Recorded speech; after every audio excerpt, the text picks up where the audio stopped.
tribune, Monsieur Jack Lang, à la différence, par exemple, de moi. C'était il y a 40 ans, 77, avec d'autres signataires et même des grands noms, mais il y avait aussi Gabriel Matzneff, une tribune pour décriminaliser les rapports sexuels avec les jeunes. C'est une connerie. Vous l'avez jamais regretté, c'est seulement aujourd'hui. Je l'ai dit et redit. Vous me demandez mon sentiment. On était très nombreux à l'époque à signer ça. C'était Daniel Cohn-Bendit, c'était Michel Foucault, c'était une série d'intellectuels.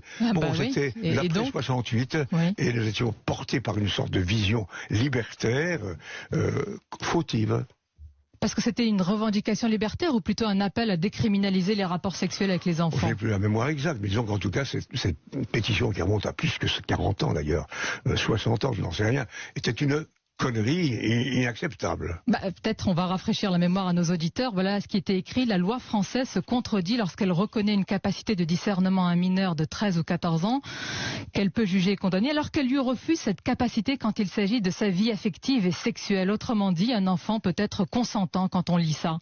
Mais écoutez, on ouvre le débat à l'époque, nous n'étions pas seuls à dire cela. Il y avait même des personnes éminentes, je pense à Catherine Dolto, même si elle était prudente, à professer ce genre d'appréciation.